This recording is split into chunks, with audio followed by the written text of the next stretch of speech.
Boa noite a todos. Olá, pessoal, tudo bem? Hoje a gente vai falar com vocês sobre câncer gástrico, tá? Vou compartilhar aqui a tela com vocês para que vocês possa conversar um pouquinho sobre câncer gástrico. Então, nessa aula a gente vai falar sobre epidemiologia, a gente vai falar sobre fatores de risco, patologia, clínica, diagnóstico e tratamento. Então, inicialmente, né, o câncer gástrico, ele é uma doença extremamente prevalente, né? Ele atinge aí cerca de 13 homens para cada 100 mil habitantes e 7 mulheres para cada 100 mil habitantes, mostrando que a incidência do câncer gástrico é o dobro no homem quando a gente compara com mulheres. Ele acontece tanto em países em desenvolvimento quanto em países em não desenvolvimento, é a quarta malignidade do mundo e é um câncer extremamente agressivo, é um câncer que provoca aí, é a segunda causa de morte por câncer. O câncer gástrico, ele é mais prevalente em alguns países, principalmente países da América do Sul, como esse país que a gente mostra aqui, Peru, é, Colômbia, Peru, Equador e Chile, e também nos países asiáticos, tá? Japão, China, Coreia e países aqui do leste europeu. Os principais fatores de risco para o desenvolvimento do câncer são fatores alimentares, de comportamento, profissionais e biológicos. Os fatores alimentares, uma carga, um fator que é extremamente importante é a alta carga de sódio nos alimentos, ou seja, alimentos condimentados, alimentos industrializados, eles têm uma maior predisposição a desenvolver câncer nos pacientes. O consumo de álcool também está diretamente relacionado ao aumento do câncer gástrico. E aí existe uma substância que é extremamente importante, que são as nitrosaminas, presentes principalmente nos alimentos defumados e naqueles alimentos embutidos. Existem alguns alimentos que são alimentos que protegem o paciente do desenvolvimento do câncer gástrico, como, por exemplo, a dieta mediterrânea, os alimentos ricos em beta-caroteno, os alimentos folhas, né, principalmente as verdes, né, e frutas e legumes. São fatores protetores para o desenvolvimento do câncer gástrico. O principal, né, aqui é muito importante vocês saberem que o principal fator, né, prevenível de câncer no mundo é o tabagismo. E ele não é diferente no câncer gástrico. Ele aumenta o risco em 60% desse tipo de câncer em homem, aumenta em 20% nas mulheres, e isso está relacionado aqui a um tabagismo pesado, mais que 20 cigarros por dia, o que representa mais de um maço dia. Existem algumas doenças algumas profissões que estão diretamente relacionadas ao desenvolvimento do câncer gástrico, como trabalhadores de cozinha industrial, trabalhadores de mina de carvão, pessoas que trabalham em contato direto com a radiação. Antigamente, nos sistemas abertos de anestesia, né, também tinha uma incidência maior de câncer, mas hoje, com os sistemas fechados, isso é pouco comum. E naquelas pessoas que trabalham principalmente em funções embarcadas, como grandes pesqueiros. Por quê? Porque é um tipo de alimento que é um alimento rico em condimento, é, alimentos industrializados, e isso aumenta a chance do câncer gástrico nesses pacientes. Fatores biológicos. Existem alguns fatores que estão diretamente relacionados ao câncer gástrico. Um deles, o H. pylori. O H. pylori é uma bactéria. Essa bactéria ela produz uma urease. Essa urease se deposita ao entorno dessa bactéria e assim ela consegue viver, né, num ambiente ácido. Por quê? Porque ela cria o seu próprio ambiente alcalino. E esse ambiente alcalino que essa bactéria produz faz nesse estômago, que é um estômago preparado para receber ácido, esse ambiente alcalino faz com que ocorra um processo de metaplasia nessa mucosa gástrica. E essa metaplasia é uma metaplasia intestinal. Essa metaplasia pode evoluir com displasia e essa displasia pode evoluir para câncer. Então, esse é o processo. É um processo do quê? É um processo de uma mucosa gástrica normal, que se transforma numa mucosa metaplásica intestinal, displasia e do displasia para o câncer. Também existe um tipo de câncer específico, depois a gente vai comentar, no qual é o câncer do remanescente gástrico, ou seja, aqueles pacientes que, por algum motivo, tiveram que ressecar o seu estômago parcialmente, ou por úlcera, ou propriamente por câncer. E aí existe uma reconstrução específica, que é a B2, na qual essa bile que é produzida aqui na via biliar e o suco pancreático, que também é alcalino, esses dois alcalinos, eles percorrem essa alça e entram aqui no estômago, criando um ambiente álcali aqui. Isso associado à disbiose e à infecção por Epstein-Barr vírus, propicia nesse estômago o surgimento de câncer, que é o que a gente chama de câncer de coto gástrico. Existem os fatores hereditários, né? Então, o tipo sanguíneo do tipo A e a anemia perniciosa. Esses dois estão associados a uma gastrite atrófica. E essa gastrite atrófica, né, propicia um ambiente alcalino propicia metaplasia, essa metaplasia propicia displasia, e displasia propicia o câncer. Pacientes que têm histórico familiar, né, de câncer, e existem algumas modificações genéticas que estão relacionadas ao câncer gástrico, como alterações do gene CDH1 e o BRCA2. E também síndromes relacionadas à mutação do gene P53, como a síndrome de Li-Fraumeni, que é uma síndrome extremamente oncológica. Existem algumas lesões precursoras do câncer. Adenoma. Adenoma é comum no estômago? Não. É comum no intestino grosso, mas no estômago ela não é comum. Somente 2% dos pólipos gástricos, que na sua imensa maioria são pólipos hiperplásicos e extremamente benignos, tá? Somente 2% dos pólipos gástricos são adenomatosos. 98% são pólipos hiperplásicos que são benignos, como já disse. Um outro tipo de lesão precursora é a gastrite atrófica, tá? Como eu disse ali atrás, a gastrite atrófica ela está relacionada, né, à anemia perniciosa, ao tipo sanguíneo A, tá? Essa gastrite atrófica ela propicia o surgimento de metaplasia intestinal e desenvolvimento de câncer. Fatores de proteção: consumo de alimentos crus, frutas cítricas, consumo principalmente de alguns tipos de vitamina e minerais, e o consumo de chá verde estão relacionados ao fator de proteção do câncer gástrico. A patologia, né? Existe uma classificação que a gente chama de classificação de Lauren.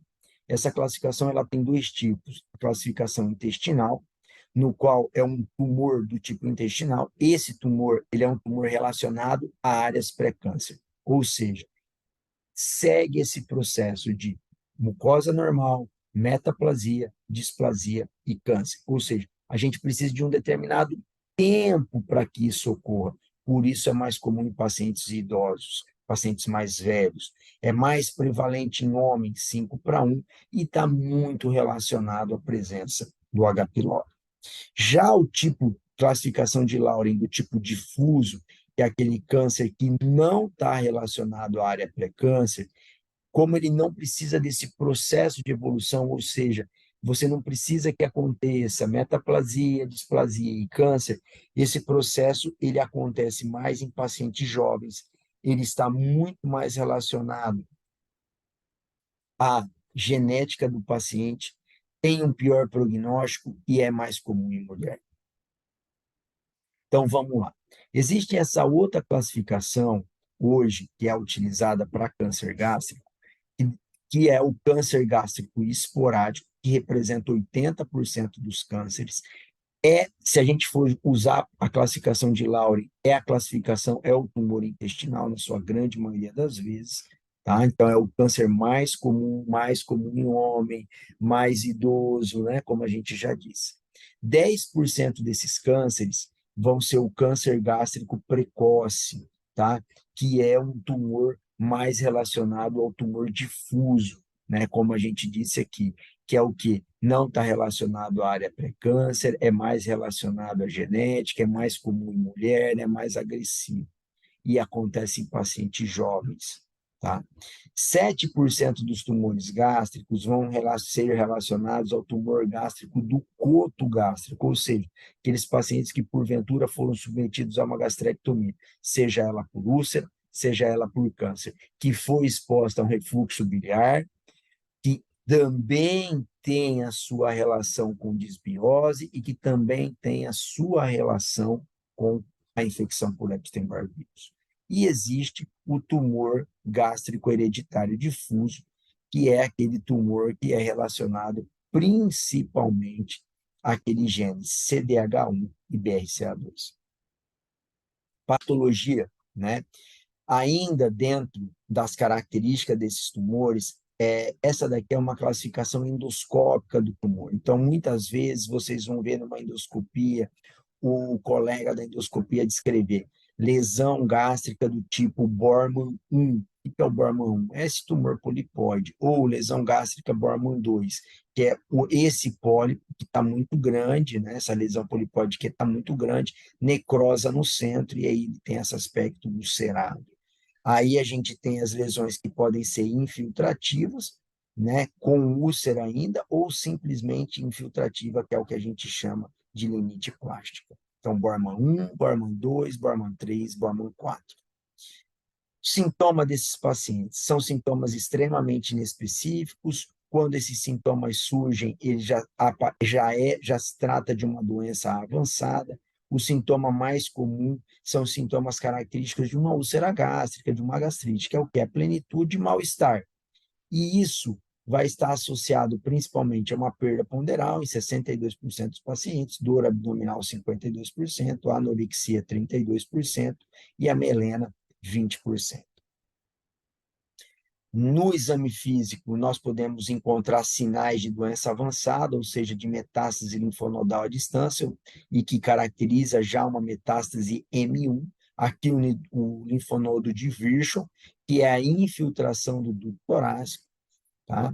O nódulo de Irish, que é um linfonodo axilar esquerdo, o nódulo da irmã Maria José, que é a infiltração do ligamento redondo e do ligamento umbilical, e a prateleira de Plummer, que é quando você tem infiltração, né, metástase peritoneal do fundo de saco de Douglas. Outros sinais podem aparecer, como ascite, icterícia e tumor de Krukenberg, que é a metástase ovariana do tumor gástrico. O diagnóstico, uma vez para ser feito, ele é feito por endoscopia. Nessa endoscopia, você faz a endoscopia e já faz a biópsia. Aqui um Bormann 2, né? A gente vê bem uma lesão com bordes elevados e ulcerada ao centro, um Bormann 2. Os exames que a gente faz, a gente procura avaliar a extensão da doença. Então, você faz exame clínico, laboratório, radiografia de tórax e tomo de abdômen. Nos exames clínicos, a gente busca avaliar a nutrição desse paciente e já preparar os exames de pré-operatório para uma cirurgia. A tomografia é o exame principal, é um exame que tem uma boa acurácia, ela tem uma boa acurácia para avaliar a invasão de órgãos adjacentes e ela avalia muito bem metástase linfonodal, hepática e peritoneal. É o exame mais utilizado. O grande problema dela são as lesões pequenas, menores que 5 milímetros, e daí você não sabe se esse linfonodo ele é normal ou se ele está comprometido. Tá? Não é que a tomografia não vê, é porque a gente não consegue definir se é normal ou comprometido. A metástase linfonodal ela aparece em 25% a 86% das tomografias, e 20% a 30% dos tumores que são considerados tumores curáveis, ou seja, sem comprometimento linfonodal e metastático, eles apresentam sim doença metastática. Tá? Então, a tomografia ela falha em 20% a 30%. Então, por isso que quando você tem uma tomografia normal, antes de você operar esse paciente, você faz uma laparoscopia. Que é para que essa laparoscopia? Para diminuir essa falha dos 20% a 30%. Por isso que a laparoscopia ela evita uma laparotomia em 21% a 40%, de 20% a 40% dos casos. Por quê? São os casos que realmente a tomografia não consegue definir. Então, quando a tomografia, por isso que é importante fazer a laparoscopia antes da cirurgia em si. Então, como que funciona o processo? Você prepara o doente, faz a tomografia. A tomografia ela é normal, eu faço a laparoscopia. A laparoscopia ela é normal, eu procedo à cirurgia da gastrectomia. Se eu faço a tomografia ela já é anormal, eu mando para a neoadjuvância. Se a tomografia é normal, eu faço a laparoscopia é anormal, eu mando para a neoadjuvância. Ou seja, eu só vou operar aquele paciente que tem tomografia normal e laparoscopia normal. Outros exames que a gente vai utilizar é o PET-CT. E o PET-CT vai avaliar o quê? A resposta da quimioterapia neoadjuvante e o segmento clínico desse paciente ao longo do tempo. A ressonância, a gente pode utilizar ela para substituir a tomografia, mas o benefício é muito pequeno e o custo é muito elevado. E o ultrassom endoscópico, a gente utiliza ele principalmente para avaliar os pacientes que têm indicação de ressecção endoscópica. Aqui é a classificação T, né? Então, TIS restrita à mucosa, T1 restrita à submucosa, T2 a muscular, T3 é aquele que já tem um certo grau de extravasamento seroso e o T4 é aquele que tem invasão local de estruturas adjacentes. O linfonodo, sempre importante, que a gente deve ressecar no mínimo 15 linfonodos regionais. Com isso, a gente consegue fazer a avaliação do comprometimento N1, N2, N3, e isso depende invariavelmente do número de linfonodos comprometidos. Os linfonodos, eles seguem essas cadeias, então isso vai depender do tipo de cirurgia que eu estou fazendo, se eu estou fazendo uma gastré total, se eu estou fazendo uma gastré parcial. A partir disso, a gente sabe os linfonodos que precisam ser retirados. Então, aqui, linfonodo paracárdico direito e esquerdo, pequena curvatura, grande curvatura, supra e infrapilórico. Aqui, o linfonodo da gástrica esquerda, tronco celíaco, esplênico e ileosplênico, hepática e hepatoduodenal. E a metástase é toda aquela lesão todo comprometimento de órgão que ele é à distância, né? Então, se ele está à distância, a gente chama de que o paciente tem doença metastática e aí a presença de metástase à distância é mínima. Com isso, a gente consegue definir o tipo de diagnóstico desse paciente. Então, o estadio 0 é o TIS, o estadio 1A é o T1 e o estadio 1B é o T1N1, tá? Ou T2N0. Nesses casos que a gente tem TIS ou T1N0N0, está indicado a ressecção endoscópica. Se o paciente ele já tem o estadio 1, 1B, se ele tem o estadio 2, 3A, 3B ou 4, a gente vai encaminhar esse paciente para terapia, sendo que nesses casos que a gente não tem comprometimento linfonodal, os pacientes têm sim indicação de gastrectomia, tá? Sem neoadjuvância. Naqueles casos em que a gente tem já uma doença avançada, aí a gente manda para a neoadjuvância. O tratamento ele é essencialmente cirúrgico, é feito com gastrectomia e linfadenectomia, e essa gastrectomia pode ser curativa ou paliativa. Aqui, os padrões de linfadenectomia que a gente vai utilizar conforme a posição do tumor. E aqui, os tipos de gastrectomia. Se o tumor ele é alto, né, em geral, a gente faz o quê? Uma gastré total. Se o tumor ele é baixo, né, a gente preserva uma parte do estômago e faz uma gastrectomia parcial, sempre respeitando os padrões de linfadenectomia para esse paciente e as reconstruções sempre em Y de Roux, não se utiliza mais reconstrução em B2. Para alguns pacientes, nós podemos lançar a mão da ressecção endoscópica, em um dos casos é o tumor gástrico precoce, é um tumor que ele é restrito à mucosa, ou seja, é aquele TIS ou o T1. Acontece em 50% dos casos no Japão, mas no Ocidente é de 10 a 15%. Tem linfonodo positivo em 10 a 15% dos pacientes, e quando a gente tem esses linfonodos positivos, aí é complementado o tratamento com gastrectomia e linfadenectomia D2. Aqui uma amostra mostrando como é feito essa ressecção. Ela pode ser mucosa ou ela pode ser submucosa, vai depender da experiência do endoscopista e do tipo de lesão que vai ser ressecada. Aqui um organograma mostrando que quando a gente tem a gente tem um câncer gástrico, esse paciente ele precisa ser avaliado por uma equipe multidisciplinar e a partir disso a gente vai estadiar esse paciente. Se é um paciente T1N0, ou seja, um tumor muito inicial, um tumor estádio 1, esses pacientes vão para ressecção mucosa ou para ressecção submucosa. Se ele já tem um estadio mais avançado, a gente precisa saber se ele é um tumor potencialmente ressecável ou irressecável. Se ele for ressecável, a gente já vai fazer uma gastrectomia para esse paciente. Porém, se a tomografia ou a laparoscopia demonstra algum grau de doença avançada, esse paciente ele vai para a neoadjuvância e, posteriormente, ele vai para a gastrectomia com linfadenectomia local. Já aqueles tumores irressecáveis, eu preciso avaliar que tipo de terapia que eu vou fazer, né? E na maioria das vezes a gente precisa fazer uma terapia paliativa. A paliação ela pode vir por via cirúrgica, naqueles pacientes que muitas vezes têm distensão gástrica, tem muita náusea, vômito, tem síndrome pilórica, né? Nesses casos, a gente pode fazer uma gastrectomia para, como a gente diz, uma gastrectomia higiênica para melhorar a qualidade de vida do paciente. E naqueles casos em que não estão indicados a cirurgia, né, a gente pode ir para a terapia paliativa direta.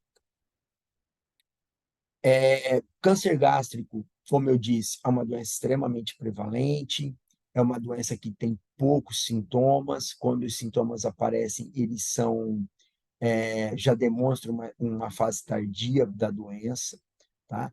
Existem tipos de tumor ali, vocês lembram, a classificação de Lauren, essa classificação é um pouco mais recente, tá? Então, existem diversos tipos de classificação de câncer gástrico para esses pacientes. E a tomografia é um exame essencial, sempre acompanhado da laparoscopia, e o tratamento vai depender principalmente do estadio do paciente, né? Demonstrando que a ressecção é só nos casos mais iniciais e que nos outros casos de moderado a grave, a gente sempre vai fazer uma terapia neoadjuvante e, se possível, a cirurgia. E se não for possível, né, a gente vai encaminhar esse paciente para terapia paliativa. Era isso que eu queria falar com vocês. Um forte abraço, nos vemos em breve.